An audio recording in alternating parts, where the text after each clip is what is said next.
좋아요와 구독은 혼자 영상을 제작하는 저에게 큰 힘이 되며 다음 영상도 쉽게 시청하실 수 있습니다. 여러분, 우리가 하루를 24시간, 1시간을 60분으로 나누는 이유가 어디에서 비롯된 것인지 궁금하지 않으신가요?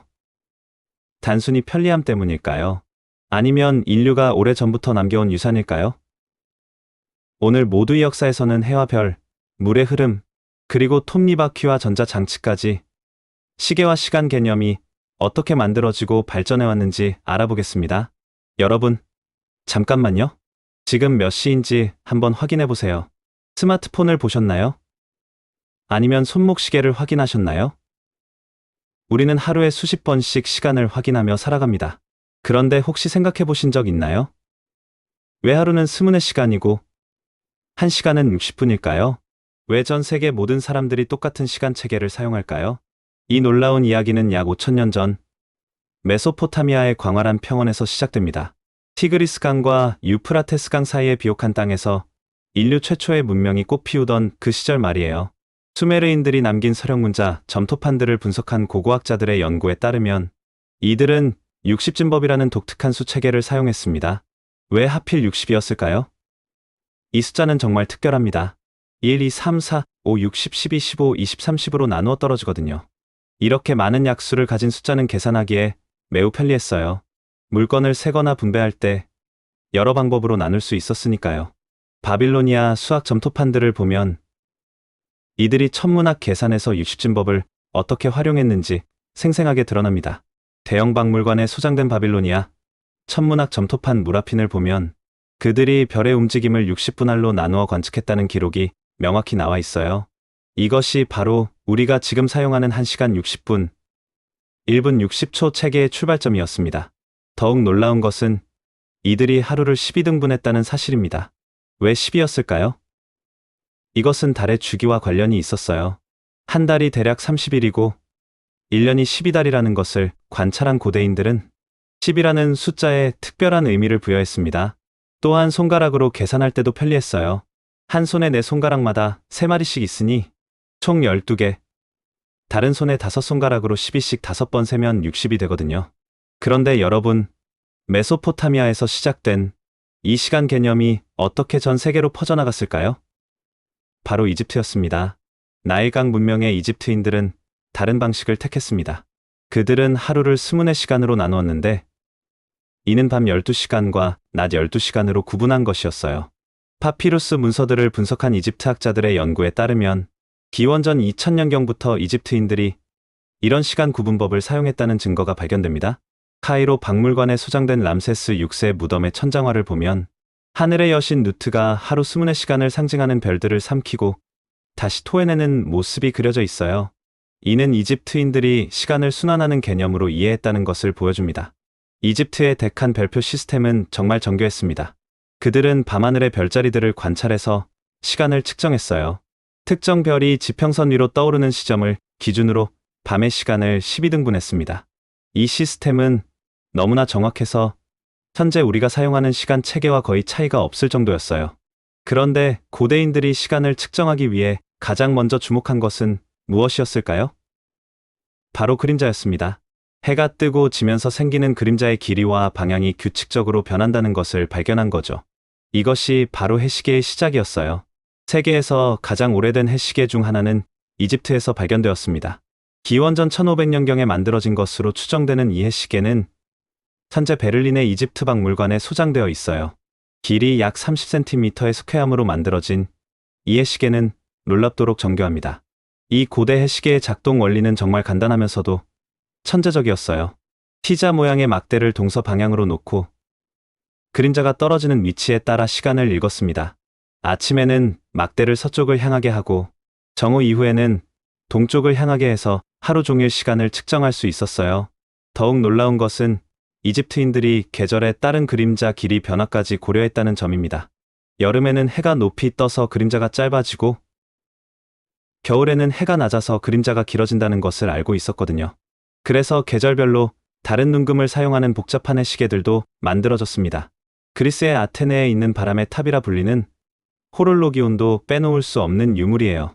기원전 1세기경에 건설된 이 팔각형 건물은 강면에 해시계가 새겨져 있어서 하루 종일 어느 방향에서든 시간을 확인할 수 있었습니다. 현재도 아테네 아고라에서 그 모습을 볼 수 있어요. 로마인들은 해시계 기술을 한층 더 발전시켰습니다. 폼페이 유적에서 발견된 수많은 해시계들을 보면 로마 시대의 해시계가 얼마나 널리 사용되었는지 알 수 있어요. 가정집 정원부터 공공광장까지 곳곳에 해시계가 설치되어 있었습니다. 로마의 마르스 광장에 설치된 거대한 오벨리스크 해시계는 정말 장관이었다고 합니다. 높이 30m의 이집트 오벨리스크를 근호문으로 사용해서 광장 전체를 거대한 시계판으로 만든 것이었어요. 아우구스투스 황제 시대에 건설된 이 해시계는 로마 제국의 위용을 보여주는 상징이기도 했습니다. 하지만 해시계에는 치명적인 단점이 있었어요. 바로 해가 없으면 작동하지 않는다는 것이었죠. 밤이나 흐린 날에는 시간을 알 수 없었습니다. 이 문제를 해결하기 위해 고대인들이 개발한 것이 바로 다른 방법이었어요. 고대 중국에서는 독특한 시간 측정 방법을 개발했습니다.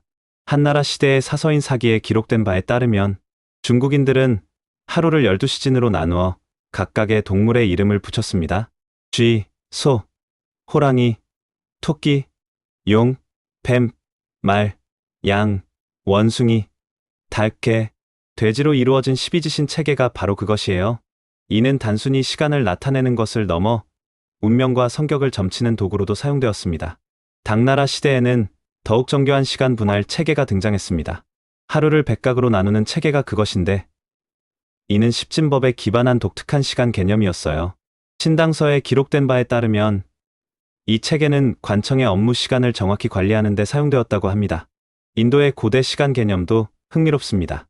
베다 경전에 기록된 바에 따르면 힌두교에서는 시간을 매우 거대한 주기로 이해했어요. 칼파라고 불리는 하나의 우주 주기는 43억 2천만 년에 달한다고 여겨졌습니다. 이런 거시적 시간관념은 현대 천체물리학의 우주 나이 개념과 놀랍도록 유사합니다. 마야 문명의 시간 개념은 또 다른 차원이었습니다. 그들은 여러 개의 달력을 동시에 사용했는데 가장 유명한 것이 260일 달력과 365일 달력을 조합한 달력 라운드 시스템이에요. 이 복잡한 시스템으로 52년 주기의 긴 시간을 측정했습니다. 멕시코 국립인류학박물관에 전시된 아즈텍 달력석을 보면 이들의 시간 개념이 얼마나 정교했는지 알 수 있어요. 마야인들의 장기력은 더욱 놀라웠습니다. 그들은 기원전 3114년 8월 11일을 창조의 시작으로 설정하고 여기서부터 날짜를 계산했어요. 이는 현재 우리가 서력기원을 사용하는 것과 비슷한 개념입니다. 과테말라의 티칼 유적에서 발견된 석비들을 보면 마야인들이 수천 년에 걸친 시간을 정확히 계산했다는 증거가 나타납니다. 잉카 제국의 키푸도 시간 기록 시스템의 한 형태였습니다. 매듭을 이용한 이 기록 시스템으로 달력과 시간 정보를 저장했어요. 최근 하버드 대학교의 키푸 연구팀이 밝혀낸 바에 따르면 키푸는 단순한 숫자, 기록이 아니라 복잡한 정보 저장 시스템이었다고 합니다. 아프리카 대륙에서도 독특한 시간 개념들이 발달했습니다. 이집트를 제외한 사하라, 이남 아프리카에서는 주로 자연의 변화를 기준으로 시간을 인식했어요. 도곤족의 경우 시리우스 별의 주기를 관찰해 달력을 만들었는데 이는 현대 천문학에서 밝혀진 시리우스의 특성과 놀랍도록 일치합니다. 호주 원주민들의 시간 개념은 더욱 특별했습니다. 그들은 선형적 시간보다는 순환적 시간을 중시했어요. 드림타임이라는 개념을 통해 과거, 현재, 미래가 하나로 연결된 시간관념을 가지고 있었습니다. 이는 현대 물리학의 시공간 개념과 흥미로운 유사점을 보입니다. 북아메리카 원주민들도 독특한 시간 측정 방법을 가지고 있었어요. 체로키족은 달의 변화를 기준으로 13달 달력을 사용했고 각 달에는 그 시기의 자연 현상을 반영한 이름을 붙였습니다. 예를 들어 나무잎이 떨어지는 달, 곰이 잠자는 달 같은 시기였죠. 이런 다양한 시간 개념들이 어떻게 하나의 통일된 체계로 발전했을까요? 바로 교역과 문화 교류 때문이었습니다.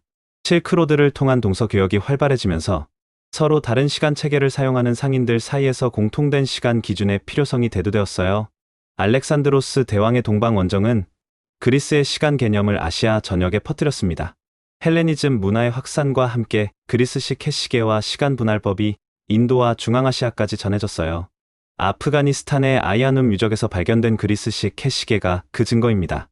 로마 제국의 확장도 시간 개념, 통일에 큰 역할을 했습니다. 로마인들은 정복한 땅에 로마식 시간 체계를 도입했어요. 영국의 하드리아누스 성벽 근처에서 발견된 로마식 캐시계들을 보면 로마의 시간 개념이 유럽 전역으로 퍼져나갔다는 것을 알 수 있습니다. 이슬람의 확산도 시간 개념의 발전에 중요한 역할을 했습니다. 무슬림들은 하루 5번의 예배 시간을 정확히 지켜야 했기 때문에 정밀한 시간 측정 기술을 발달시켰어요. 이슬람 천문학자들은 해시계 기술을 크게 발전시켰고, 이는 후에 유럽으로 전해져 중세 시계 기술의 발전에 기여했습니다. 몽골 제국의 광대한 영토도 시간 개념, 통일에 기여했습니다. 몽골인들은 정복한 땅의 다양한 시간 체계를 접하면서 효율적인 행정을 위해 통일된 시간 기준의 필요성을 느꼈어요. 원나라 시대의 기록을 보면 중국 전역에 통일된 시간 체계를 도입하려는 노력들이 나타납니다. 시간 개념의 발달은 단순히 기술적 진보만을 의미하지 않았어요. 시간을 정확히 측정할 수 있게 되면서 인간의 생활 패턴도 완전히 바뀌었습니다. 농업 사회에서는 해의 움직임에 따라 자연스럽게 생활했지만 정확한 시간 개념이 등장하면서 인간은 시간에 맞춰 살기 시작했어요. 고대 로마의 공공해 시계들을 보면 이미 그 시대에도 약속 시간이라는 개념이 있었다는 것을 알 수 있습니다. 플리니우스의 편지들을 보면 특정 시간에 만나자는 약속들이 자주 등장해요. 시간을 측정할 수 있게 되면서 사회적 약속과 규칙이 생겨난 것이죠. 종교 활동에서도 시간은 핵심적인 역할을 했습니다. 고대 이집트의 신전에서는 정해진 시간의 의식을 거행했고, 그리스의 델포이 신전에서도 특정 시간에만 신탁을 내렸어요. 시간은 신성한 것과 인간을 연결하는 매개체가 되었습니다. 교육에서도 시간 개념은 중요했어요. 고대 그리스의 철학 학교들에서는 정해진 시간에 수업이 이루어졌고, 이는 체계적인 학문 발전의 토대가 되었습니다. 플라톤의 아카데미아나 아리스토텔레스의 리케이온에서도 시간표에 따른 교육이 이루어졌어요. 의학 분야에서도 시간 측정은 중요했어요. 맥박을 재거나 약물 투여 시간을 정하는데 정확한 시간 측정이 필요했거든요. 고대 그리스의 의학자 히포크라테스의 저작을 보면 시간에 따른 치료법들이 상세히 기록되어 있어요. 천문학의 발달에서도 시간 측정은 핵심적인 역할을 했습니다. 별의 움직임을 정확히 관측하기 위해서는 정밀한 시간 기록이 필요했어요. 고대 바빌로니아의 천문학자들이 남긴 관측 기록들을 보면 시간 측정의 정확성이 과학적 발견의 토대가 되었다는 것을 알 수 있습니다. 여러분, 여기까지가 시간 개념이 어떻게 시작되고 발전해왔는지에 대한 이야기였습니다. 어떠셨나요? 우리가 당연하게 여기는 시간이라는 개념이 얼마나 오랜 시간에 걸쳐 발전해온 것인지 느끼셨나요? 메소포타미아의 60진법부터 시작해서 이집트의 스문의 시간제, 그리고 전 세계 각 문명이 만들어낸 독창적인 시간 측정 방법들까지, 이 모든 것들이 모여서 오늘날 우리가 사용하는 시간 체계를 만들어낸 것입니다. 특히 놀라운 것은 고대인들의 지혜였어요. 그들은 현대의 정밀한 측정 도구 없이도 놀랍도록 정확한 시간 개념을 만들어냈습니다. 그리고 그 개념들이 수천 년이 지난 지금도 여전히 우리 생활의 기반이 되고 있어요. 하지만 이런 고대의 시간 개념들은 어떻게 구체적인 시계 장치로 발전했을까요? 해가 보이지 않는 밤에도 시간을 알고 싶었던 사람들은 어떤 해결책을 찾았을까요? 그리고 그 과정에서 어떤 놀라운 발명들이 탄생했을까요? 이제 우리는 물의 흐름과 기계 장치의 세계로 들어가 볼 시간입니다. 이제 우리는 물의 흐름과 기계 장치의 세계로 들어가 볼 시간입니다. 앞서 살펴본 해시계는 분명 혁신적이었지만 치명적인 한계가 있었죠. 해가 보이지 않는 밤이나 흐린 날에는 전혀 사용할 수 없었거든요. 그렇다면 고대인들은 이 문제를 어떻게 해결했을까요? 바로 물에 주목했습니다. 물이 일정한 속도로 흐르거나 떨어진다는 자연의 법칙을 발견한 것이죠. 이것이 바로 물시계, 즉 클랩시드라의 시작이었습니다. 물시계의 역사는 해시계만큼이나 오래됩니다. 이집트에서 발견된 기원전 1400년경의 물시계는 현재 카이로 박물관에 전시되어 있어요. 아메노테프 3세 시대에 만들어진 이 물시계는 바구니 모양의 석재 용기로 바닥에 작은 구멍이 뚫려 있어서 물이 일정한 속도로 흘러나가도록 설계되었습니다. 이집트의 물시계 기술은 정말 정교했습니다. 계절에 따라 낮과 밤의 길이가 달라지는 것을 고려해서 여러 개의 구멍을 만들고 계절에 따라 다른 구멍을 사용했어요. 또한 물의 온도에 따른 점성 변화까지 계산해 넣었다는 것이 최근 연구들을 통해 밝혀졌습니다. 파피루스 라이덴에 기록된 이집트 물시계 제작법을 보면 그들이 얼마나 과학적으로 접근했는지 알 수 있어요. 이집트 신관들은 물시계를 사용해 밤중 의식에 정확한 시간을 맞췄습니다. 카르나크 신전에서 발견된 비문들을 보면 특정 별이 떠오르는 시간과 물시계의 눈금이 정확히 일치하도록 조정했다는 기록이 나와 있어요. 이는 천문학과 시간 측정 기술이 얼마나 밀접하게 연결되어 있었는지를 보여줍니다. 그리스에서는 물시계 기술이 한층 더 발전했습니다. 특히 알렉산드리아의 크테시비오스가 기원전 3세기에 발명한 물시계는 기계공학의 걸작이었어요. 이 물시계는 물의 흐름을 이용해 인형이 움직이고 종이 울리는 복잡한 장치였습니다. 비잔틴 제국의 역사가 프로코피우스가 남긴 기록에 따르면 이런 정교한 물시계들이 콘스탄티노플 궁전에서 실제로 사용되었다고 해요. 크테시비오스의 물시계는 단순히 시간을 알려주는 것을 넘어 자동화된 장치의 개념을 도입했습니다. 물의 압력을 이용해 피스톤을 움직이고 이것이 다시 톱니바퀴를 돌려 다양한 기계적 동작을 만들어냈어요. 이는 후에 기계식 시계 발명의 중요한 토대가 되었습니다. 아르키메데스도 물시계 개발에 기여했습니다. 그가 개발한 물시계는 부력의 원리를 이용한 것으로 물에 떠있는 부표의 높이 변화로 시간을 측정했어요. 시라쿠사에서 발견된 고대 그리스 물시계 부품들을 분석한 결과 아르키메데스의 수학적 원리가 실제로 적용되었다는 것이 확인되었습니다. 로마인들은 그리스의 물시계 기술을 받아들여 더욱 실용적으로 발전시켰습니다. 로마 법정에서는 변호사들의 변론 시간을 물시계로 제한했어요. 키케로의 변론록을 보면 물시계 시간 내의 논리를 펼쳐야 한다는 표현들이 자주 등장합니다. 이는 시간이 이미 사회적 규칙과 공정성의 기준이 되었다는 것을 보여줍니다. 폼페이 유적에서 발견된 로마 시대 물시계들을 보면 당시 로마인들의 일상생활에서 물시계가 얼마나 중요했는지 알 수 있어요. 공중목욕탕의 이용 시간부터 노예들의 작업 시간까지 모든 것이 물시계로 관리되었습니다. 중국의 물시계 기술은 또 다른 차원이었습니다. 한나라 시대의 사마천이 기록한 사기에 따르면 중국 최초의 물시계는 기원전 104년 태초력 제정과 함께 도입되었다고 해요. 하지만 실제로는 그보다 훨씬 이전부터 사용되었을 것으로 추정됩니다. 당나라 시대의 일행 스님이 만든 수은이 상대는 세계 최초의 기계식 시계라고 할 수 있어요. 물의 힘으로 톱니바퀴를 돌려 시간을 표시하고 자동으로 종을 울리는 장치였습니다. 신당서에 기록된 이 장치의 설명을 보면 그 정교함에 정말 놀라게 됩니다. 높이가 3m에 달하는 이 거대한 물시계는 12시즌에 맞춰 자동으로 종과 북을 울렸어요. 송나라 시대의 소송이 만든 수은이 상대는 더욱 발전된 형태였어요. 높이가 12m에 달하는 거대한 시계탑으로 물의 힘으로 작동하는 이스케이프먼트 메커니즘을 가지고 있었습니다. 이는 유럽의 기계식 시계보다 300년이나 앞선 기술이었어요. 송사에 기록된 상세한 설계도를 보면 현대 시계의 기본 원리가 이미 모두 들어가 있다는 것을 확인할 수 있습니다. 소송의 수은이 상대는 단순한 시계를 넘어 천문관측 장비이기도 했습니다. 혼천이와 연결되어 별의 움직임을 자동으로 추적했고 달의 위상 변화까지 보여줬어요. 이는 시간 측정과 천문학이 얼마나 밀접하게 연결되어 있었는지를 보여주는 놀라운 사례입니다. 원나라 시대에는 곽수경이 더욱 정교한 물시계를 제작했습니다. 그의 물시계는 13층 구조로 되어 있었고 각 층마다 다른 기능을 담당했어요. 원사에 기록된 바에 따르면 이 물시계는 시간뿐만 아니라 계절의 변화, 24절기까지 정확히 표시했다고 합니다. 아랍 세계의 시간 측정 기술도 빼놓을 수 없습니다.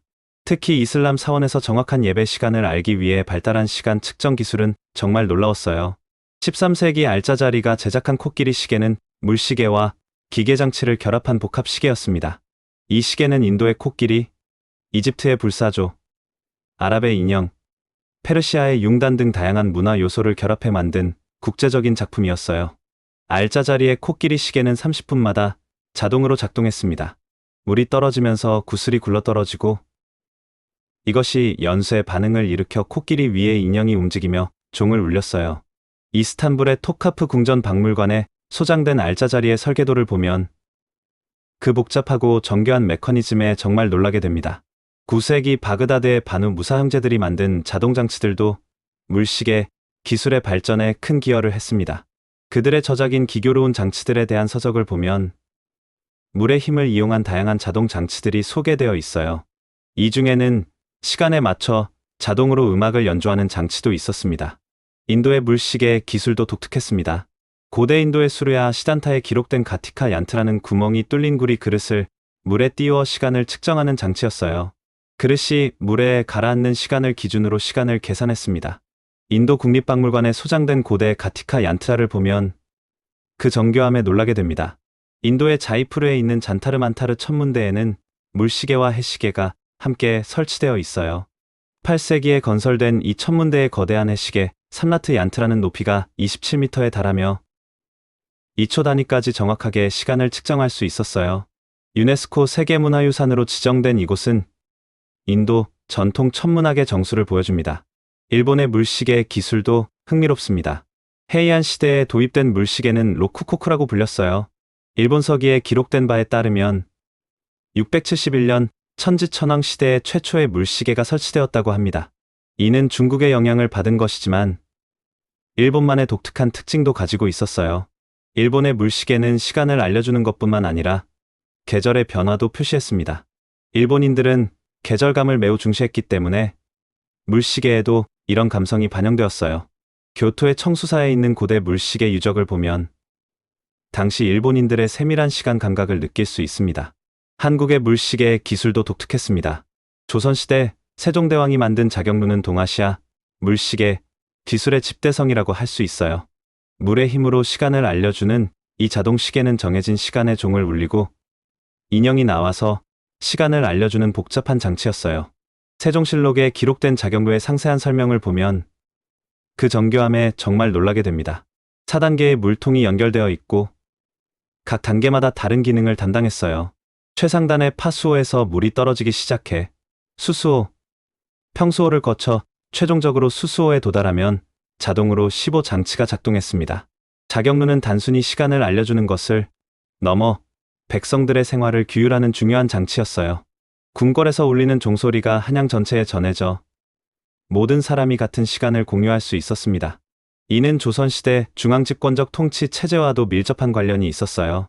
물시계 기술의 발전은 단순히 시간 측정을 넘어 기계공학의 발전에도 큰 기여를 했습니다. 물의 압력을 이용한 동력 전달, 톱니바퀴를 이용한 속도 조절, 자동화 장치의 개발 등 현대 기계공학의 기본 원리들이 모두 물시계에서 시작되었어요. 특히 이스케이프먼트 메커니즘의 개발은 혁명적이었습니다. 이는 연속적인 물의 흐름을 간헐적인 움직임으로 바꾸는 장치로 후에 기계식 시계의 핵심 부품이 되었어요. 중국 송나라의 수온이 상대에서 처음 등장한 이 기술은 유럽으로 전해져 중세 시계 혁명의 토대가 되었습니다. 물시계는 또한 천문학 발전에도 큰 기여를 했습니다. 정확한 시간 측정이 가능해지면서 별의 움직임을 더욱 정밀하게 관측할 수 있었어요. 이슬람 천문학자들이 만든 아스트롤라베는 물시계와 함께 사용되어 천체의 위치를 정확히 계산할 수 있었습니다. 물시계는 교육에서도 중요한 역할을 했습니다. 고대 그리스의 철학 학교들에서는 물시계를 사용해 토론 시간을 제한했어요. 이는 논리적 사고와 간결한 표현을 기르는데 도움이 되었습니다. 아테네의 아고라에서 발견된 물시계 조각들을 보면 당시 민주주의 토론 문화에서 시간이 얼마나 중요했는지 알 수 있어요. 의학 분야에서도 물시계는 필수적이었습니다. 고대 그리스의 의학자들은 맥박을 재기 위해 물시계를 사용했어요. 갈레노스의 의학서를 보면 물시계를 이용한 맥박 측정법이 상세히 기록되어 있습니다. 이는 현대 의학의 바이탈 사인 측정의 원형이라고 할 수 있어요. 상업 활동에서도 물시계는 중요한 역할을 했습니다. 중세 이슬람 상인들은 물시계를 사용해 거래, 시간을 정확히 지켰어요. 바그다드의 시장에서는 물시계가 거래의 개시와 종료를 알리는 기준이 되었습니다. 이는 공정한 거래, 문화의 발전에 기여했어요. 물시계 기술은 또한 군사 분야에서도 활용되었습니다. 야간 경계 근무 시간을 정확히 교대하거나 야습 시간을 계획하는데 물시계가 사용되었어요. 중국 병법서인 무경총료에는 물시계를 이용한 군사 전술들이 기록되어 있습니다. 종교의식에서도 물시계는 핵심적인 역할을 했습니다. 이슬람의 5차례 예배 시간, 불교의 정해진 수행 시간, 기독교 수도원의 기도 시간 등이 모두 물시계로 관리되었어요. 시간은 종교적 규율과 영성을 유지하는 중요한 도구가 되었습니다. 하지만 물시계에도 한계가 있었습니다. 겨울에는 물이 얼어서 작동하지 않았고 증발로 인한 오차도 문제였어요. 또한 정기적인 물 보충과 청소가 필요해 유지 관리가 까다로웠습니다. 이런 문제들을 해결하기 위해 다양한 개선책들이 개발되었어요. 모래시계는 물시계의 한계를 보완하기 위해 개발된 장치였습니다. 9세기경 이슬람 세계에서 처음 등장한 모래시계는 물 대신 모래를 사용해 겨울철에도 사용할 수 있었어요. 유럽으로 전해진 모래시계는 항해술 발전에 큰 기여를 했습니다. 향시계도 독특한 시간 측정 장치였습니다. 중국과 일본에서 발달한 향시계는 향이 타는 속도를 이용해 시간을 측정했어요. 특히 밤에 사용하기 편리해서 야간 경비나 수행에 많이 사용되었습니다. 교토의 청수사에 있는 향시계 유적을 보면 당시 일본인들의 정교한 시간 감각을 느낄 수 있어요. 양초시계는 유럽에서 발달한 시간 측정 장치였습니다. 일정한 속도로 타는 양초의 특성을 이용해 시간을 측정했어요. 특히 수도원에서 야간 기도 시간을 알기 위해 많이 사용되었습니다. 베네딕트 수도회의 규칙서에는 양초시계 사용법이 상세히 기록되어 있어요. 이런 다양한 시간 측정 장치들의 발전은 인류 문명의 발전과 밀접한 관련이 있었습니다. 정확한 시간 측정이 가능해지면서 농업, 상업, 군사, 종교, 학문 등 모든 분야에서 혁신이 일어났어요. 시간은 단순한 측정 대상을 넘어 사회를 조직하고 문명을 발전시키는 핵심 도구가 되었습니다. 물시계에서 시작된 자동화 기술은 후에 산업혁명의 토대가 되었어요.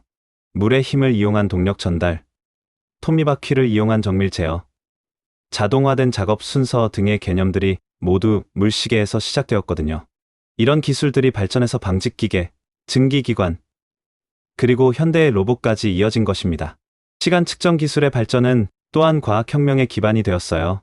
갈릴레이가 낙하 법칙을 발견할 수 있었던 것도 정확한 시간 측정이 가능했기 때문이었습니다. 뉴턴의 운동 법칙도 시간이라는 변수가 있었기에 수학적으로 표현할 수 있었어요. 여러분, 여기까지가 물시계와 초기 시계 장치들이 어떻게 발전해 왔는지에 대한 이야기였습니다.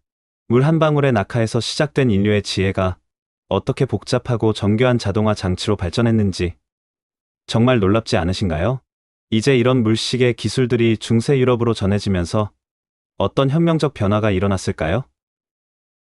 수도원의 종소리가 도시 전체의 시간을 지배하기 시작했고, 거대한 시계탑이 권력의 상징이 되던 시대가 다가옵니다. 기계식 시계의 등장과 함께 시간은 어떻게 인간 사회를 더욱 정밀하게 규율하게 되었을까요? 수도원의 종소리가 도시 전체의 시간을 지배하기 시작했던 그 시대로 들어가 봅시다. 물시계의 정교한 기술들이 중세 유럽으로 전해지면서 인류 역사상 가장 혁명적인 발명품 중 하나가 탄생했습니다. 바로 기계식 시계였어요. 13세기 말 유럽의 수도원에서는 정확한 기도, 시간을 지키기 위해 새로운 시계 기술을 개발하고 있었습니다. 베네딕트 수도회의 규칙에 따르면 하루에 7번의 정해진 시간에 기도를 드려야 했거든요. 마투티눔, 라우데스, 프리마, 테르티아, 섹스타, 노나, 베스페라, 콤플레토리움이라는 7번의 기도 시간을 정확히 지키는 것이 수도사들의 의무였어요. 최초의 기계식 시계가 언제, 어디서 만들어졌는지는 정확히 알기 어렵습니다. 하지만 확실한 것은 13세기 후반 영국과 이탈리아의 수도원에서 거의 동시에 등장했다는 사실이에요. 솔츠베리 대성당의 시계가 1386년에 제작되었다는 기록이 남아있고, 이탈리아 베로나의 산제노 수도원에도 비슷한 시기의 시계가 있었다고 전해집니다. 이 초기 기계식 시계들의 핵심은 바로 이스케이프먼트 메커니즘이었어요. 이는 추의 중력을 이용한 연속적인 힘을 간헐적이고 규칙적인 움직임으로 바꾸는 장치였습니다. 중국의 물시계에서 시작된 이 개념이 유럽에서 완전히 기계적인 형태로 구현된 것이죠. 베르지 이스케이프먼트라고 불린 이 초기 메커니즘은 정말 혁신적이었어요. 무거운 추가 떨어지는 힘으로 톱니바퀴를 돌리고 이스케이프먼트가 그 속도를 일정하게 조절했습니다. 똑딱똑딱 하는 시계 소리가 바로 이 이스케이프먼트가 작동하는 소리였어요. 14세기에 들어서면서 기계식 시계는 수도원을 벗어나 도시로 퍼져나가기 시작했습니다. 1354년 스트라스부르 대성당에 설치된 천문시계는 당시 유럽 기계공학의 정수를 보여주는 걸작이었어요. 이 시계는 단순히 시간을 알려주는 것을 넘어 달의 위상, 행성의 위치, 심지어 부활절 날짜까지 계산해서 보여줬습니다. 프랑스 파리의 노트르담 대성당에도 1300년경 기계식 시계가 설치되었다는 기록이 남아있어요. 이 시계는 파리 시민들의 일상생활을 규율하는 중요한 역할을 했습니다. 상인들은 시계 소리에 맞춰 시장을 열고 닫았고, 수공업자들은 작업 시간을 조절했어요. 영국에서는 웨스트민스터 궁전에 1288년 최초의 공공시계가 설치되었습니다. 이 시계는 런던 시민들에게 시간을 알려주는 동시에 왕실의 권위를 상징하는 장치이기도 했어요. 시간을 통제하는 것이 곧 권력을 의미하던 시대였거든요. 독일에서는 뉘른베르크가 시계 제작의 중심지로 떠올랐습니다. 1360년경부터 뉘른베르크의 장인들이 만든 기계식 시계들이 유럽 전역으로 수출되기 시작했어요. 하인리 짐머만과 같은 유명한 시계 장인들이 이 도시에서 활동했습니다. 이탈리아에서는 단테가 신곡에서 시계에 대한 언급을 했을 정도로 기계식 시계가 일상에 깊숙이 들어와 있었어요. 베네치아의 산마르코 광장에 있는 시계탑은 1499년에 완성되었는데 지금도 그 모습을 볼 수 있습니다. 이 시계는 시간뿐만 아니라 황도 12궁의 별자리까지 보여주는 정교한 장치였어요. 15세기에 들어서면서 시계 기술에 혁명적 변화가 일어났습니다. 바로 스프링 동력의 도입이었어요. 무거운 추 대신 감긴 스프링의 탄성력을 이용하게 되면서 시계는 훨씬 작고 휴대하기 편한 형태로 만들어질 수 있었습니다. 1510년경 독일의 페터 헬라인이 최초의 휴대용 시계를 만들었다고 전해집니다. 뉘른베르크 에그라고 불린 이 시계는 달걀 모양으로 귀족들이 목에 걸고 다닐 수 있을 정도로 작았어요. 이는 시계가 단순한 시간 측정 도구에서 사회적 지위를 나타내는 장신구로 변화하기 시작했다는 것을 의미했습니다. 16세기 스위스에서는 종교개혁의 영향으로 독특한 시계 산업이 발달했어요. 칼뱅의 엄격한 교리 때문에 금세공업이 제한되자 제네바의 금세공사들이 시계 제작으로 전향한 것입니다. 이것이 스위스 시계 산업의 시작이었어요. 프랑스에서는 루이 14세 시대의 시계가 궁정 문화의 중요한 요소가 되었습니다. 베르사유 궁전의 일과는 모두 시계에 맞춰 진행되었고 망의 하루 일정인 레베와 쿠셰도 정확한 시간에 따라 이루어졌어요. 시간은 절대왕정의 질서를 상징하는 도구가 되었습니다. 영국에서는 산업혁명과 함께 시계의 중요성이 더욱 커졌습니다. 1784년 벤자민 프랭클린이 런던을 방문했을 때 영국 공장들이 시계에 맞춰 돌아가는 모습을 보고 놀라워했다는 기록이 남아 있어요. 공장 노동자들은 시계 소리에 맞춰 일하고 쉬었습니다. 18세기 영국의 존 해리스는 항해용 크로노미터를 개발해 해양 항법에 혁명을 일으켰습니다. 1735년부터 1761년까지 4차례에 걸쳐 개발한 해리슨의 크로노미터는 바다 위에서도 정확한 시간을 유지할 수 있었어요. 이 덕분에 경도 측정이 가능해져 대항해 시대의 장거리 항해가 안전해졌습니다. 해리슨의 H4 크로노미터는 81일간의 항해에서 단 5초의 오차만을 보였어요. 이는 당시로서는 믿을 수 없을 정도로 정확한 것이었습니다. 영국 정부는 이 발명에 2만 파운드라는 거액의 상금을 지급했는데 이는 현재 가치로 수십억 원에 해당하는 금액이었어요. 중국에서는 17세기 예수의 선교사들이 서양식 기계 시계를 전래했습니다. 마테오 리치가 명나라 황제에게 선물한 시계가 중국 최초의 기계식 시계였어요. 중국인들은 이 새로운 시계 기술에 깊은 관심을 보였고 곧 자체적으로 제작하기 시작했습니다. 청나라 강희제는 특히 서양 시계에 관심이 많았어요. 자금성에는 황실 전용 시계 제작소가 설치되었고 서양 기술자들이 중국 장인들에게 시계 제작법을 가르쳤습니다. 고궁박물원에는 이 시대에 만들어진 화려한 장식 시계들이 전시되어 있어요. 일본에서는 1551년 프란시스코 사비에르가 가져온 시계가 최초의 기계식 시계였습니다. 일본인들은 이 신기한 장치를 와도케이라고 불렀어요. 에도 시대에는 일본만의 독특한 시계 문화가 발달했는데 제절에 따라 낮과 밤의 길이가 다른 것을 반영한 부정시법 시계가 만들어졌습니다. 조선에서는 영조 시대에 서양식 자명종이 도입되었습니다. 조선왕조실록에는 1724년 청나라에서 온 자명종에 대한 기록이 남아 있어요. 하지만 조선의 지배층은 전통적인 자격루를 선호했고 서양식 시계는 신기한 물건 정도로 여겨졌습니다. 기계식 시계의 발달은 사회 전반에 엄청난 변화를 가져왔습니다. 가장 중요한 변화는 시간에 대한 인식 자체가 바뀐 것이었어요. 자연의 리듬에 따라 살던 사람들이 기계가 만들어내는 균등한 시간에 맞춰 살기 시작한 것입니다. 중세 후기부터 시간은 돈과 연결되기 시작했어요. 베네치아의 상인들은 정확한 시간 약속을 지키는 것이 신용과 직결된다는 것을 알았습니다. 시간을 지키지 않으면 사업상 손실을 입을 수 있었거든요. 시간은 곧 돈이라는 개념이 이때부터 시작되었어요. 수공업 분야에서도 시계는 혁명을 일으켰습니다. 길드 제도 하에서 장인들은 정해진 시간에만 작업할 수 있었고, 도제들의 훈련 시간도 시계로 관리되었어요. 이는 생산성 향상과 품질 관리에 큰 도움이 되었습니다. 교육 분야에서도 시계의 영향은 컸어요. 중세 대학들에서는 강의 시간이 정확히 정해졌고, 학생들은 시간표에 따라 움직여야 했습니다. 파리 대학의 소르본에서는 1370년경부터 시계를 사용해 강의 시간을 관리했다는 기록이 남아 있어요. 법정에서도 시계는 중요한 역할을 했습니다. 증인 신문 시간, 변론 시간 등이 정확히 측정되어 공정한 재판이 가능해졌어요. 영국의 관습법 체계에서는 시간의 정확성이 법적 효력을 갖기 시작했습니다. 의학 분야에서도 시계는 혁신을 가져왔어요. 맥박 측정이 정확해졌고, 약물 투여 시간도 엄격히 관리되었습니다.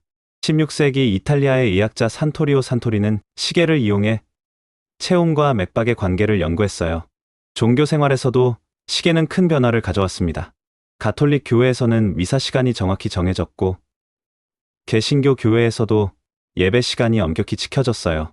시간의 정확성은 종교적 규율과 연결되었습니다. 시계 제작 기술 자체도 빠르게 발전했어요.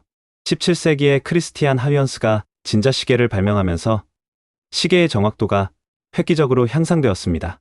1656년에 완성된 하위언스의 진자시계는 하루에 10초 정도의 오차만을 보였어요. 진자의 등시성을 발견한 갈릴레이의 이론을 실제로 구현한 하위언스의 진자시계는 과학혁명의 산물이었어요. 이는 과학적 원리가 실용적 기술로 전환된 대표적 사례였습니다. 런던의 과학박물관에는 하위언스의 원형 진자시계가 전시되어 있어요. 18세기에는 존 해리슨 외에도 많은 시계 제작자들이 정확도 향상을 위해 노력했습니다. 피에르 르로이, 페르디난드 베르투드 같은 프랑스 시계 제작자들도 뛰어난 크로노미터를 만들었어요. 이들 간의 경쟁은 시계 기술의 급속한 발전을 이끌었습니다. 시계 산업의 발달은 정밀 기계공학의 발전에도 기여했어요. 시계 제작에 필요한 정밀한 톱니바퀴, 스프링, 베어링 등의 기술은 후에 산업기계 제작에 응용되었습니다. 18세기 영국의 산업혁명에서 시계 제작 기술이 중요한 역할을 한 이유가 여기에 있어요.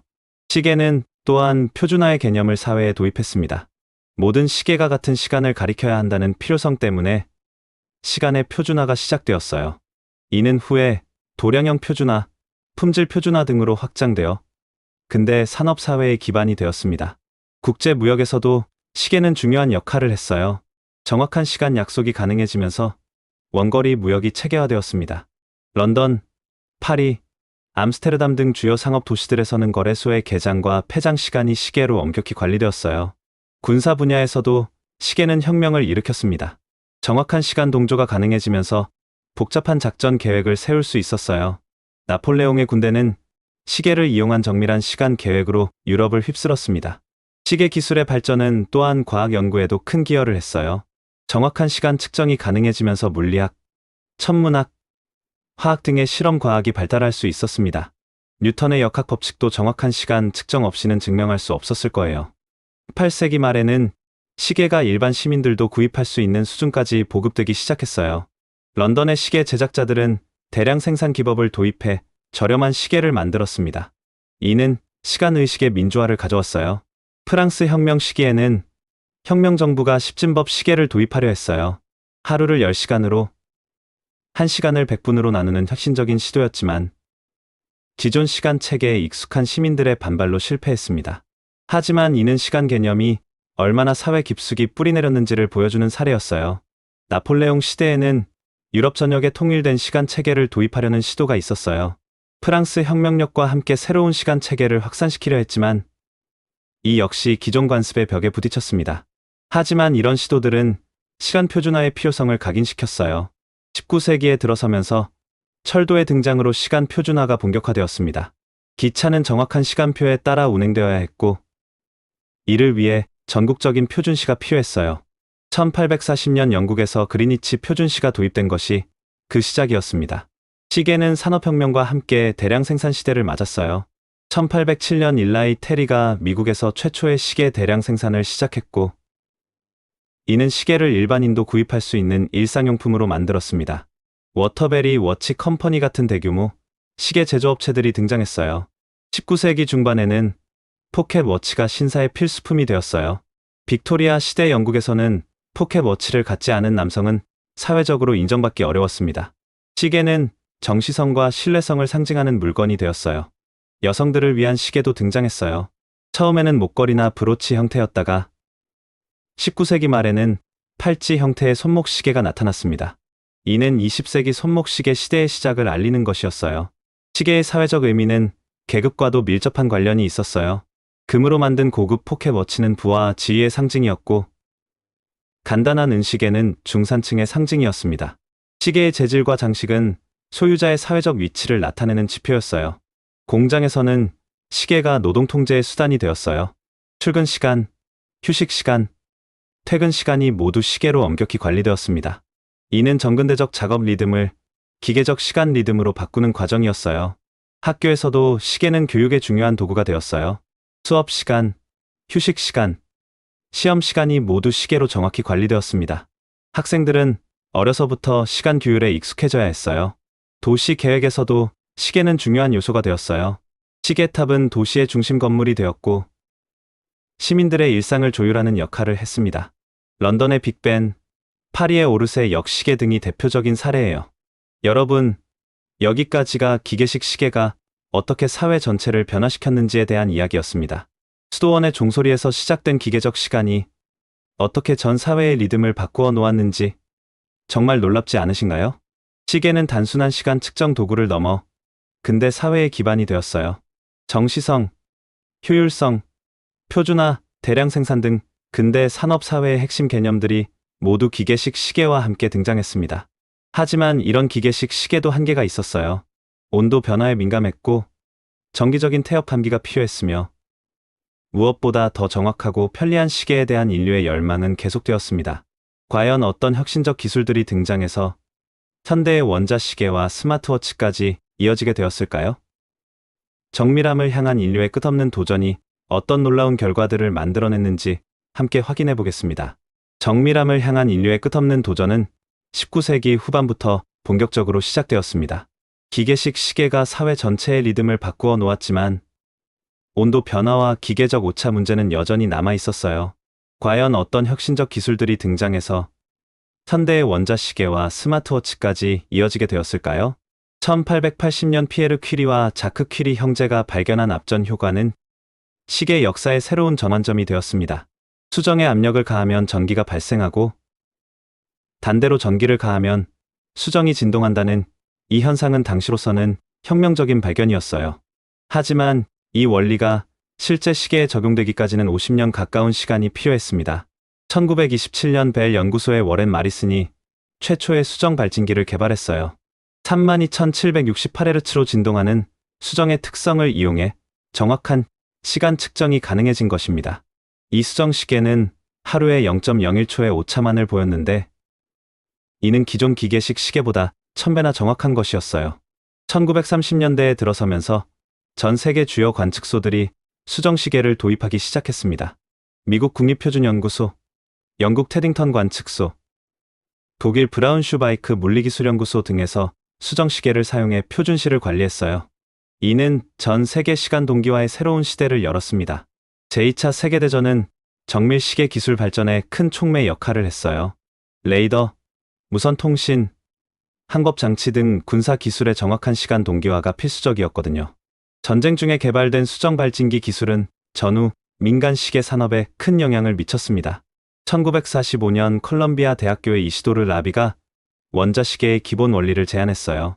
원자의 에너지 준위 변화에 따른 전자기파 주파수를 이용하면 극도로 정확한 시간 측정이 가능하다는 이론이었습니다.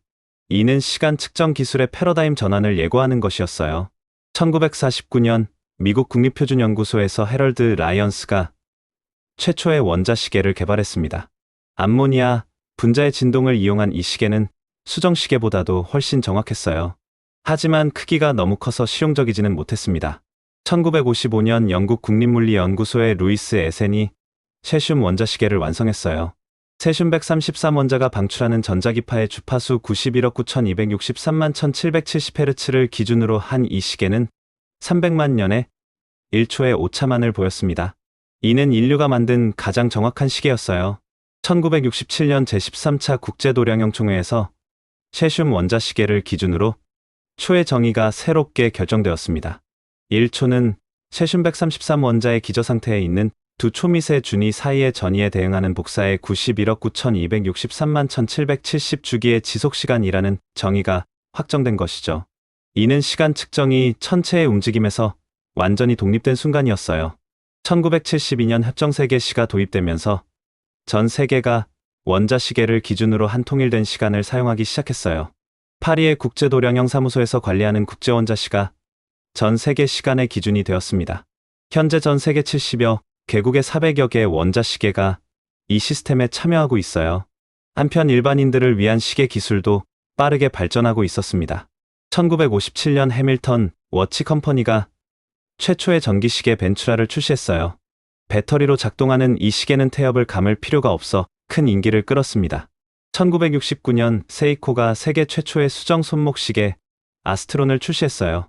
일본의 시계 기술력을 보여준 이 시계는 연간 5초의 오차만을 보였고 스위스 시계 산업에 큰 충격을 주었습니다. 이는 쿼츠 쇼크라고 불리는 시계 산업의 대변혁을 시작하는 신호탄이었어요. 1970년대에 들어서면서 수정시계가 대중화되기 시작했습니다. 텍사스 인스트루먼츠, 인텔 등 반도체 회사들이 시계용 집적 회로를 대량 생산하면서 수정시계의 가격이 급격히 떨어졌어요. 1980년대에는 $10 미만의 디지털 시계도 등장했습니다. 스위스 시계 산업은 쿼츠 쇼크로 큰 타격을 받았어요. 1970년 8만 9천 명이었던 스위스 시계 산업 종사자는 1984년 4만 7천 명으로 절반 가까이 줄어들었습니다. 많은 전통적인 시계 제조업체들이 문을 닫았고 살아남은 업체들도 구조조정을 거쳐야 했어요.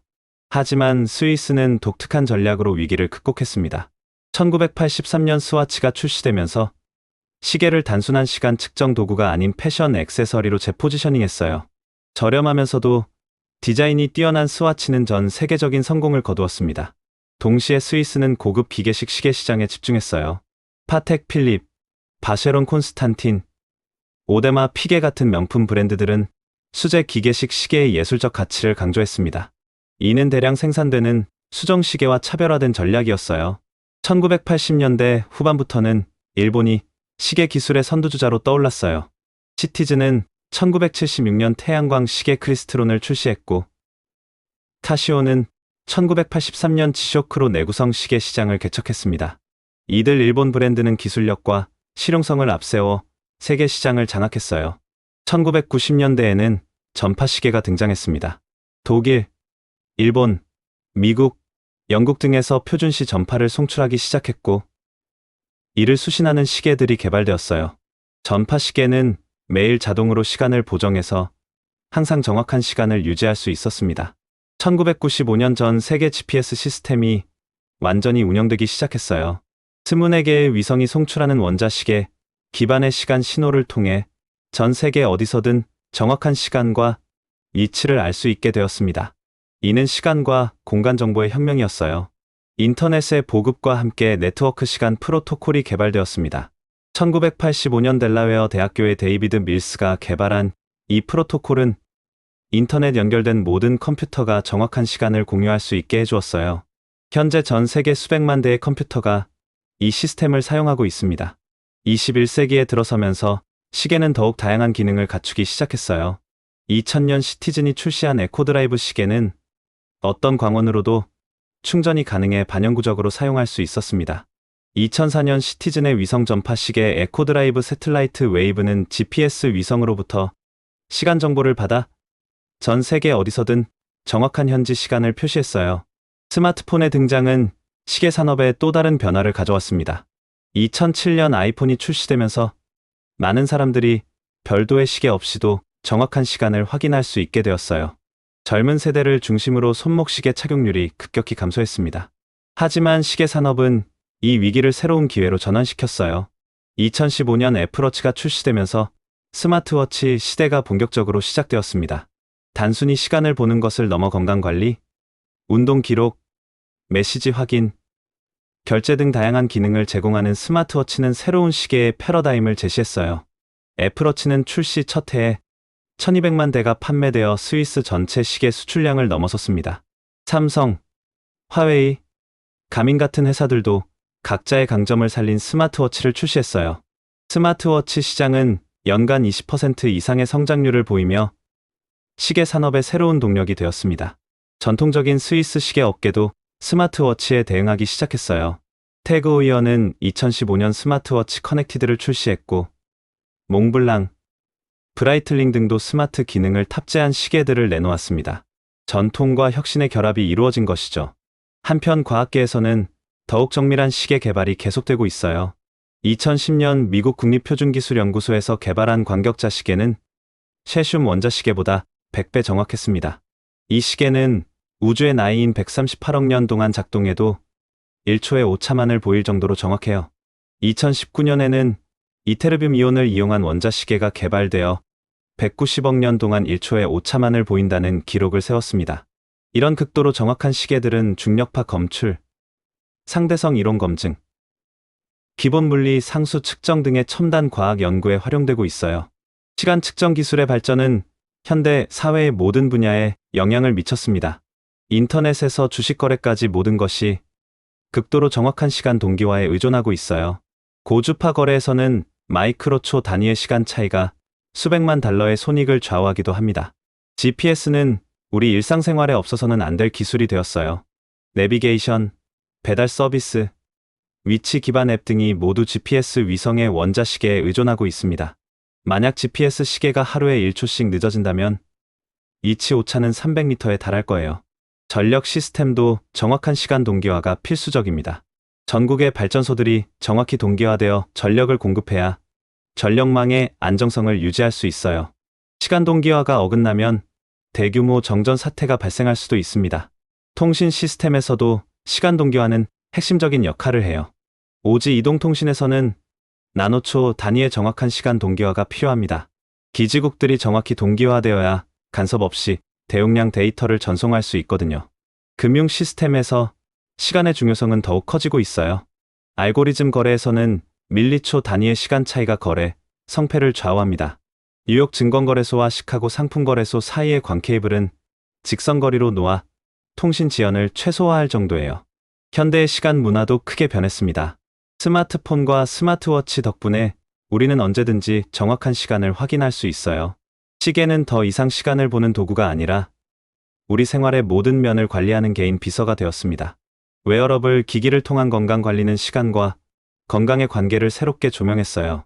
수면 패턴, 운동 시간, 심박수 변화 등을 시간 단위로 세밀하게 추적해서 개인 맞춤형 건강 관리가 가능해졌습니다. 시간은 건강의 척도가 되었어요.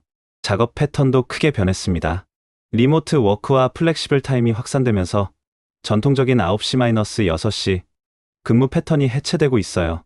시간대가 다른 전 세계 팀원들과 협업하면서 24시간 연속 작업이 일상화되었습니다.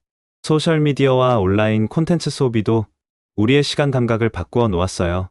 실시간 스트리밍, 라이브 방송, 인스턴트 메시징 등으로 모든 것이 실시간으로 연결되어 있습니다. 시간의 압축과 가속화가 현대인의 일상이 되었어요. 개인화된 시간 관리도 중요해졌습니다. 시간 추적 앱, 생산성 앱, 습관 관리 앱 등을 통해 개인의 시간 사용 패턴을 분석하고 최적화하려는 노력이 확산되고 있어요. 시간은 개인이 관리해야 할 자원이 되었습니다. 교육 분야에서도 시간 개념이 변하고 있어요. 온라인 교육과 마이크로러닝의 확산으로 언제 어디서든 학습이 가능해졌습니다. 전통적인 교실 시간표에서 벗어나 개인 맞춤형 학습 시간표가 중요해지고 있어요. 의료 분야에서는 시간 기반 치료가 주목받고 있어요.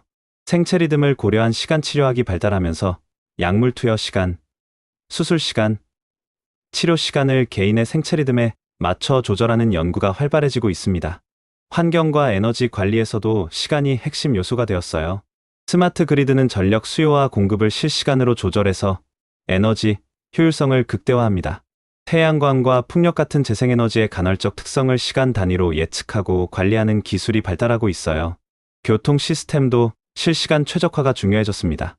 지능형 교통 시스템은 실시간 교통 상황을 분석해서 신호 타이밍을 조절하고 경로를 안내해요. 자율주행차는 밀리초 단위로 주변 환경을 인식하고 반응합니다. 공급망 관리에서도 시간이 경쟁력의 핵심이 되었어요. 저스트 인타임 생산, 실시간 재고 관리, 당일 배송 등이 표준이 되면서 시간 압축이 가속화되고 있습니다. 아마존의 원데이 딜리버리나 중국의 30분 배송 서비스가 대표적인 예예요. 인공지능과 빅데이터 분야에서도 시간이 중요한 차원입니다. 시계열 데이터 분석을 통해 미래를 예측하고 실시간 데이터 처리로 즉각적인 의사결정을 지원해요. 시간은 데이터의 중요한 차원이 되었습니다. 블록체인 기술에서도 시간 스탬프가 핵심적인 역할을 해요. 모든 거래가 정확한 시간 순서로 기록되어야 블록체인의 무결성이 보장됩니다. 시간은 디지털 신뢰의 기반이 되었어요. 메타버스와 가상현실에서는 시간의 개념이 더욱 복잡해지고 있어요. 가상세계에서의 시간과 현실 세계의 시간이 다를 수 있고, 시간을 조작하거나 압축하는 경험도 가능해졌습니다. 시간의 상대성이 일상 경험이 되고 있어요. 우주 탐사에서도 시간 측정 기술이 핵심적입니다. 화성 탐사선과의 통신에는 수십 분의 지연이 있고, 우주정거장에서는 지구와 다른 시간 흐름을 경험해요. 인터플래너터리 인터넷 같은 기술 개발에서도 시간 동기화가 중요한 과제입니다. 양자 컴퓨팅에서도 시간이 중요한 요소예요. 양자 상태는 극히 짧은 시간 동안만 유지되므로 초정밀 시간 제어가 필요합니다. 미래의 양자 인터넷에서는 양자 얽힘 상태의 시간 동기화가 핵심 기술이 될 거예요. 기후변화 연구에서도 정밀한 시간 측정이 필수적입니다. 지구온난화의 미세한 변화를 감지하려면 수십 년에 걸친 정확한 시간 기록이 필요해요. 원자시계는 이런 장기간 기후 연구의 기반이 되고 있습니다. 여러분, 여기까지가 정밀 시계 기술이 어떻게 현대 사회를 변화시켰는지에 대한 이야기였습니다. 수정의 진동에서 시작해서 원자의 에너지 준위까지 인류의 시간 측정 기술이 어떻게 발전해왔는지 정말 놀랍지 않으신가요? 시계는 이제 단순한 시간 측정 도구를 넘어 현대 문명의 신경계 역할을 하고 있어요. 인터넷, 금융, 통신, 교통, 에너지 시스템까지 모든 것이 정확한 시간 동기화에 의존하고 있습니다. 시간은 현대 사회를 작동시키는 보이지 않는 힘이 된 것이죠. 그리고 우리 개인의 삶도 시간 기술의 발전과 함께 완전히 바뀌었어요. 스마트워치를 통해 우리는 시간을 단순히 확인하는 것을 넘어 건강을 관리하고, 일정을 조율하고, 소통하고, 결제하는 등 모든 활동을 시간과 함께 하고 있습니다. 하지만 이런 변화들이 과연 우리에게 어떤 의미일까요? 시간을 완벽하게 통제하고 측정할 수 있게 된 인류는 정말 더 행복해졌을까요? 그리고 앞으로 시간 기술은 어떤 방향으로 발전해 나갈까요? 이제 마지막으로 시간과 인류의 미래에 대해 함께 생각해 보겠습니다. 시간을 완벽하게 통제하고 측정할 수 있게 된 인류는 정말 더 행복해졌을까요? 그리고 앞으로 시간 기술은 어떤 방향으로 발전해 나갈까요? 이제 마지막으로 시간과 인류의 미래에 대해 함께 생각해 보겠습니다. 현재 우리가 살고 있는 시대는 인류 역사상 가장 정확한 시간을 측정하고 관리할 수 있는 시대입니다. 원자시계의 정확도는 우주의 나이보다 긴 시간 동안에도 1초의 오차만을 보일 정도예요. 하지만 이런 극도의 정밀함이 과연 우리 삶을 더 풍요롭게 만들었는지는 다른 문제입니다. 21세기에 들어서면서 시간 압박감은 오히려 더 심해졌어요. 2019년 갤럽의 글로벌 조사에 따르면 전 세계 성인의 35%가 매일 스트레스를 경험한다고 답했는데, 이는 2006년 조사 시작 이래 최고치였습니다. 시간에 쫓기는 현대인의 모습이 수치로 드러난 것이죠. 특히 디지털 기술의 발달은 시간 인식을 근본적으로 바꾸어 놓았어요. 2020년 마이크로소프트의 연구에 따르면 인간의 평균 집중 지속 시간이 2000년 12초에서 8초로 줄어들었다고 합니다. 금붕어의 집중 시간인 9초보다도 짧아진 것이죠. 스마트폰과 소셜미디어가 우리의 시간 감각을 파편화시킨 결과예요. 하지만 동시에 시간 기술은 새로운 가능성들을 열어주고 있습니다. 2021년 네이처에 발표된 연구에 따르면 광격자 시계를 이용해 아인슈타인의 일반상대성 이론을 밀리미터 단위로 검증할 수 있게 되었어요. 시간 측정 기술의 발전이 물리학의 새로운 지평을 열고 있는 것입니다. 의학 분야에서도 시간 기술의 발전은 혁신을 가져오고 있어요. 2017년 노벨 생리학상을 받은 생체시계 연구는 우리 몸의 리듬이 얼마나 정교한지를 보여주었습니다. 제프리 홀, 마이클 로스벳이 마이클 영이 발견한 분자 단위의 생체시계 메커니즘은 시간치료학이라는 새로운 의학 분야를 탄생시켰어요. 시간치료학은 약물 투여 시간을 개인의 생체 리듬에 맞춰 조절해서 치료 효과를 극대화하는 학문입니다.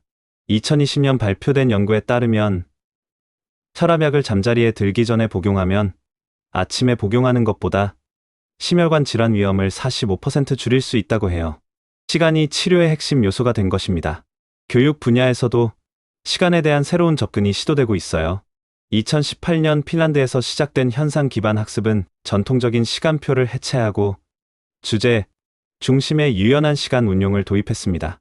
학생들은 정해진 50분 수업 시간에 얽매이지 않고 프로젝트의 필요에 따라 시간을 조절할 수 있어요. 마이크로러닝의 확산도 시간 교육의 새로운 가능성을 보여줍니다. 2019년 듀오링고의 데이터에 따르면 하루 15분의 짧은 학습이 긴 시간의 집중 학습보다 장기 기억에 더 효과적이라고 해요. 시간의 양보다 질과 타이밍이 더 중요하다는 것이 과학적으로 입증된 것입니다. 일터에서도 시간에 대한 인식이 변하고 있어요. 2020년 코로나19 팬데믹 이후 전 세계적으로 확산된 재택근무는 전통적인 9시-6시 근무 패턴에 의문을 제기했습니다. 마이크로소프트의 2021년 워크 트렌드 인덱스에 따르면 재택근무를 경험한 직장인의 73%가 유연한 근무 옵션을 계속 원한다고 답했어요. 4일 근무제 실험도 주목받고 있습니다. 2022년 영국에서 진행된 6개월간의 4일 근무제 실험에는 100여 개 기업이 참여했는데 참가 기업의 96%가 생산성 유지 또는 향상을 보고했어요. 아이슬란드에서는 2015년부터 2019년까지 진행된 대규모 실험에서 주당 근무 시간을 3-5에 3-6시간으로 줄였음에도 생산성과 서비스 품질이 유지되거나 개선되었다는 결과가 나왔습니다. 이런 변화들은 산업혁명 이후 지배적이었던 기계적 시간 개념에 도전하고 있어요. 인간의 자연스러운 리듬과 창의성을 존중하는 방향으로 시간 문화가 변화하고 있는 것입니다. 기술 발전도 새로운 시간 경험을 만들어내고 있어요. 가상현실과 증강현실에서는 시간의 흐름을 조작할 수 있습니다. 2021년 스탠포드 대학교의 연구에 따르면 가상현실에서 시간을 느리게 조작하면 실제로 학습 효과가 향상된다고 해요. 시간 자체가 조작 가능한 매체가 된 것입니다. 뇌과학 연구도 시간 인식의 비밀을 밝혀내고 있어요. 2020년 노벨 생리학상을 받은 존 오키프, 메이블린 모저, 에드바르드 모저의 연구는 뇌가 시간과 공간을 어떻게 인식하는지 보여주었습니다. 해마의 시간 세포들이 시간의 흐름을 기록한다는 발견은 시간 인식의 생물학적 기반을 이해하는 데 큰 기여를 했어요. 치매와 같은 신경퇴행성 질환에서 시간 인식 장애가 나타나는 것도 이런 연구로 설명되고 있습니다.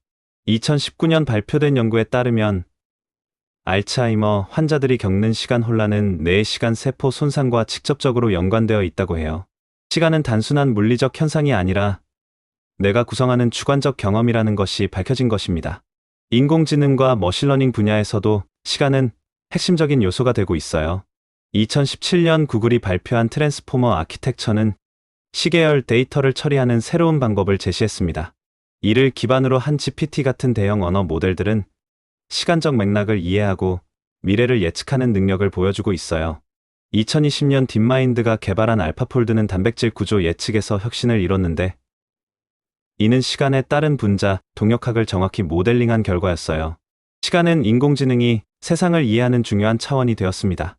양자 컴퓨팅에서는 시간의 개념이 더욱 복잡해지고 있어요. 2019년 구글이 달성했다고 주장한 양자 우월성 실험에서는 200초 만에 기존 슈퍼컴퓨터로 1만 년이 걸릴 계산을 수행했다고 해요.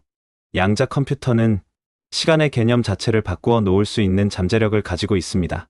양자 얽힘 현상에서는 시간과 공간을 초월한 즉시적 상관관계가 나타납니다. 2015년 노벨 물리학상을 받은 양자역학 연구는 국소 실제론의 한계를 보여주었고 이는 시간과 공간에 대한 우리의 직관적 이해에 근본적 의문을 제기했어요. 우주 탐사에서도 시간은 새로운 도전을 제시하고 있습니다. 화성까지의 통신 지연은 최대 24분에 달하고 더 먼 행성으로 갈수록 지연 시간은 기하급수적으로 늘어나요. 2021년 퍼시비어런스 로버의 화성 착륙에서는 지구에서 실시간 조종이 불가능해 자율 착륙 시스템에 의존해야 했습니다. 항성 간 여행에서는 시간 지연이 더욱 극단적이 됩니다. 가장 가까운 별인 프록시마 센타우리까지의 편도 통신 시간만 4.2년이에요. 미래의 항성 간 탐사에서는 지구와 완전히 독립적인 시간 체계가 필요할 수도 있습니다. 상대성 이론의 효과도 고려해야 해요. 빠른 속도로 이동하거나 강한 중력장에 있을 때 시간이 느려지는 시간 팽창 현상이 실제로 측정되고 있습니다. 2010년 국립표준기술연구소의 실험에서는 33cm 높이 차이만으로도 중력에 의한 시간 팽창이 측정되었어요. GPS 위성들은 지구보다 약한 중력장에 있어서 하루에 38마이크로초씩 빨라지고 빠른 속도로 움직여서 7마이크로초씩 느려져서 결과적으로 31마이크로초씩 빨라집니다. 이를 보정하지 않으면 하루에 11km의 오차가 발생해요. 상대성 이론은 더 이상 이론적 호기심이 아니라 실용적 기술의 필수 요소가 되었습니다. 환경과 기후 변화 연구에서도 시간 스케일이 핵심적인 요소예요. 2021년 인터거버멘털 패널 온 클라이메이트 체인지 보고서는 지구 온난화의 영향이 수십 년에서 수백 년에 걸쳐 나타날 것이라고 경고했습니다. 인류는 처음으로 지질학적 시간 스케일에서 지구 환경을 변화시키는 존재가 되었어요. 빙하 코어 연구는 과거 수십만 년의 기후 변화를 보여주고 마문아이테는 수천 년의 환경 변화를 기록하고 있습니다. 2020년 그린란드 빙하 코어에서 추출한 데이터는 12만 년 전까지의 기후 변화를 연 단위로 보여주었어요. 시간은 지구의 과거를 읽고 미래를 예측하는 열쇠가 되었습니다. 생물학적 시간 연구도 새로운 발견들을 계속하고 있어요. 2019년 발표된 연구에 따르면 인간의 노화 과정이 일정하지 않고 34세, 60세, 78세에 급격한 변화가 나타난다고 해요. 텔로미어 연구는 세포 차원에서 시간이 어떻게 작동하는지 보여주고 있습니다. 2009년 노벨 생리학상을 받은 엘리자베스 블랙번, 캐럴 그라이더, 잭 쇼스텍의 텔로미어 연구는 노화의 분자적 메커니즘을 밝혀냈어요. 텔로미어는 염색체 끝에 있는 보호 구조로 세포 분열 때마다 짧아져서 세포의 수명을 결정합니다. 이는 생물학적 시간의 물리적 실체를 보여주는 발견이었어요. 수면 연구도 시간 생물학의 중요한 분야입니다. 2017년 노벨상을 받은 생체시계 연구 이후 수면의 질과 타이밍이 건강에 미치는 영향이 더욱 명확해졌어요. 2020년 발표된 연구에 따르면 불규칙한 수면 패턴은 당뇨병 위험을 23% 증가시킨다고 합니다. 정신건강과 시간의 관계도 주목받고 있어요. 우울증 환자들은 시간 인식이 왜곡되어 시간이 느리게 흐르는 것처럼 느끼고 조증 환자들은 시간이 빠르게 흐르는 것처럼 느낍니다. 2018년 발표된 메타 분석에 따르면 명상과 마음챙김 수련이 시간 인식을 개선하고 스트레스를 줄이는 효과가 있다고 해요. 시간 관리와 생산성에 대한 연구도 계속되고 있습니다. 2019년 발표된 연구에 따르면 멀티태스킹은 실제로는 생산성을 40% 감소시킨다고 해요. 인간의 뇌는 여러 작업을 동시에 처리하는 것이 아니라 빠르게 전환하는 것인데 이 과정에서 상당한 에너지와 시간이 소모됩니다. 포모도로 기법, 시간 차단법, 딥워크 같은 시간 관리 방법들이 과학적으로 검증되고 있어요. 2020년 하버드 비즈니스 리뷰에 발표된 연구에 따르면 집중적인 작업 시간을 명확히 구분하는 것이 창의성과 생산성을 모두 향상시킨다고 합니다. 소셜미디어와 디지털 기기 사용이 시간 인식에 미치는 영향도 연구되고 있어요. 2021년 발표된 연구에 따르면 스마트폰을 자주 확인하는 사람들은 시간 추적 능력이 떨어지고 현재 순간에 집중하는 능력이 감소한다고 해요. 디지털 디톡스와 마인드풀니스가 주목받는 이유입니다. 문화적 차원에서도 시간에 대한 새로운 관점들이 제시되고 있어요. 서구의 선형적 시간 개념과 달리 많은 원주민 문화에서는 순환적 시간 개념을 가지고 있습니다. 2019년 발표된 인류학 연구에 따르면 아마존 피라족은 과거와 미래를 구분하지 않는 독특한 시간 개념을 가지고 있다고 해요. 이런 다양한 시간 문화에 대한 연구는 초구, 중심적 시간 개념의 한계를 보여주고 있습니다. 2020년 유엔이 발표한 지속가능 발전 목표 보고서에서는 원주민 지식 체계의 중요성을 강조했는데 여기에는 서구와 다른 시간 개념도 포함되어 있어요. 미래의 시간 기술 발전 방향도 흥미롭습니다. 2021년 네이처에 발표된 논문에 따르면 양자 센서를 이용한 새로운 원자 시계가 개발되고 있어요. 이 시계는 현재의 세슘 원자 시계보다 100배 더 정확할 것으로 예상됩니다. 시공간 구조 자체를 연구하는 중력파 검출기들도 시간 측정의 새로운 지평을 열고 있어요. 2015년 라이고에서 최초로 중력파를 검출한 이후 우주의 시공간 자체가 진동한다는 것이 직접 관측되었습니다. 이는 아인슈타인이 100년 전에 예측한 현상이 실제로 확인된 것이었어요. 2020년 노벨 물리학상을 받은 블랙홀 연구는 극한 중력장에서의 시간 왜곡을 보여주었습니다. 로저 펠로즈, 라인하르트 겐첼, 안드레아 게즈의 연구는 은하 중심의 초대 질량 블랙홀 주변에서 시간이 얼마나 극단적으로 왜곡되는지 보여주었어요. 미래의 우주 탐사에서는 이런 상대론적 효과들을 적극 활용할 수도 있습니다. 블랙홀 주변의 시간 팽창을 이용해 시간 여행과 같은 효과를 얻는 것이 이론적으로는 가능해요. 물론 실현되기까지는 수백 년이 걸릴 수도 있겠지만요. 생명 연장 연구에서도 시간의 개념이 중요해지고 있어요. 2020년 발표된 연구에 따르면 칼로리 제한이 노화를 늦추는 메커니즘이 세포 단위에서 밝혀졌습니다. 미래에는 생물학적 나이와 연대기적 나이가 크게 달라질 수도 있어요. 2019년 데이비드 싱클레어 하버드 교수의 연구팀은 노화를 되돌리는 실험에 성공했다고 발표했어요. 생쥐의 시신경 세포를 젊은 상태로 되돌린 것인데 이는 시간의 화살이 생물학적으로는 되돌릴 수 있다는 것을 시사합니다.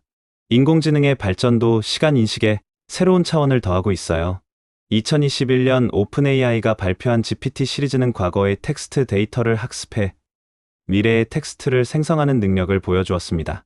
인공지능은 인간과 다른 방식으로 시간을 경험하고 있어요. 대형 언어 모델들은 수조 개의 토큰을 학습해서 인류의 집합적 기억을 압축한 형태라고 볼 수 있습니다.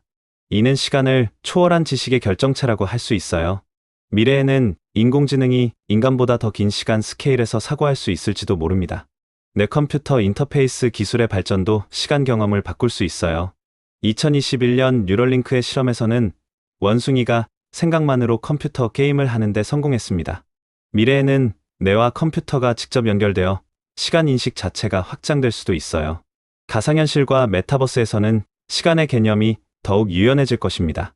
2021년 메타가 발표한 메타버스 비전에서는 가상 세계에서의 시간과 현실 세계의 시간이 다를 수 있다고 제시했어요. 미래에는 여러 개의 시간을 동시에 경험하는 것이 가능할지도 모릅니다. 블록체인과 분산 시스템에서도 시간 동기화는 중요한 과제입니다. 2021년 이더리움 2.0 업그레이드에서는 더욱 정확한 시간 동기화를 위한 새로운 메커니즘이 도입되었어요. 미래의 글로벌 디지털 경제에서는 나노초 단위의 시간 동기화가 필요할 수도 있습니다. 양자 인터넷의 실현도 시간 개념에 새로운 차원을 더할 것입니다. 2020년 중국 과학자들이 양자 얽힘을 이용한 1000km 양자 통신에 성공했어요. 양자 얽힘에서는 거리와 상관없이 즉시적 상관관계가 나타나므로 미래에는 시간과 공간의 제약을 뛰어넘는 통신이 가능할 수도 있습니다. 하지만 이런 기술 발전과 함께 인간다운 시간의 가치도 재발견되고 있어요. 2020년 코로나19 팬데믹 동안 많은 사람들이 느린 생활의 가치를 경험했습니다. 슬로 리빙, 마인드풀니스, 디지털 디톡스 같은 움직임들이 확산되고 있어요. 2019년 이탈리아에서 시작된 슬로 시티 운동은 전 세계 30개국 280여 개 도시로 확산되었습니다. 이들 도시들은 경제적 효율성보다 삶의 질을 우선시하며 느린 속도의 생활을 추구해요. 한국에서도 전남 신안군과 경북 상주시가 슬로 시티로 인증받았습니다. 덴마크의 휘게, 일본의 이키가이, 네덜란드의 니크센 같은 개념들도 주목받고 있어요. 이들은 모두 현재 순간을 소중히 여기고 시간의 질을 중시하는 철학을 담고 있습니다. 기술이 발전할수록 인간다운 시간의 가치가 더욱 소중해지고 있는 것이죠. 교육에서도 이런 변화가 나타나고 있어요. 2021년 유니세프 보고서에 따르면 전 세계적으로 사회정서 학습의 중요성이 강조되고 있다고 해요. 아이들에게 속도보다는 깊이를, 경쟁보다는 협력을 가르치는 교육이 확산되고 있습니다. 기업 문화에서도 변화가 감지돼요. 2021년 포춘지 선정 100대 기업 중 70%가 직원 웰빙 프로그램을 운영하고 있다고 해요. 번아웃 예방, 일과 삶의 균형, 정신건강관리 등이 기업의 중요한 과제가 되었습니다. 미래의 시간 문화는 기술과 인간성의 조화를 추구할 것으로 보입니다. 인공지능과 자동화가 반복적인 업무를 대신하면서 인간은 더 창의적이고 의미 있는 일에 시간을 쓸 수 있게 될 거예요. 동시에 느린 시간, 깊은 시간의 가치도 재발견될 것입니다.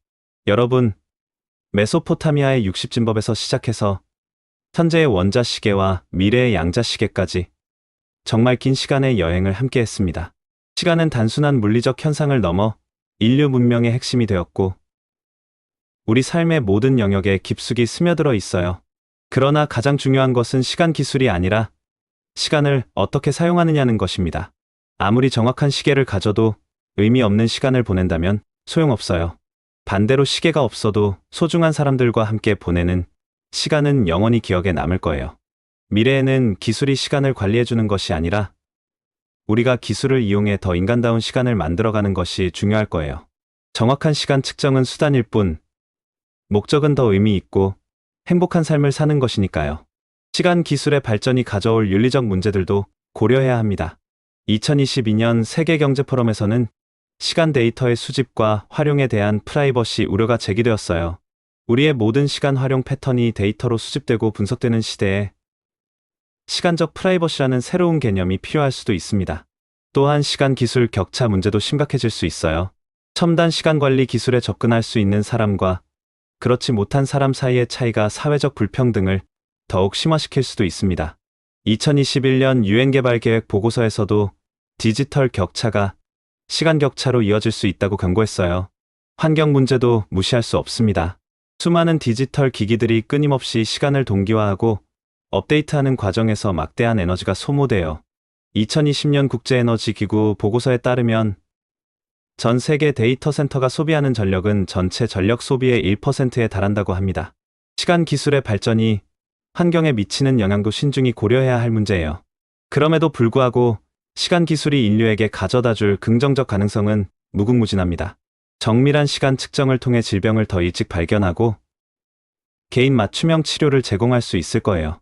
교육에서는 각자의 학습 리듬에 맞춘 개별화된 교육이 가능해질 것이고, 일터에서는 인간의 생체 리듬을 존중하는 유연한 근무 환경이 확산될 거예요. 우주 탐사에서도 시간 기술은 핵심적인 역할을 할 것입니다. 화성 식민지에서는 지구와 다른 시간 체계가 필요할 수도 있고, 다른 행성들과의 소통에서는 새로운 시간 동기와 방법이 개발되어야 할 거예요. 인류가 다행성 종족이 되는 과정에서 시간의 개념도 함께 진화할 것입니다. 결국 시간은 인류와 함께 계속 진화해왔고 앞으로도 그럴 것입니다. 고대 수메르인들이 별을 보며 유심진법을 만들어낸 것처럼 미래의 인류도 새로운 도전에 맞서 새로운 시간 개념을 만들어낼 거예요.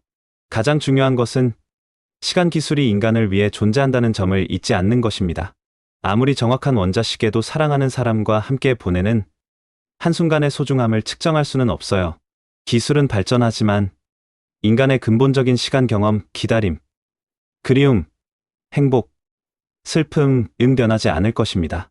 여러분도 오늘 하루를 마무리하며 한번 생각해 보세요.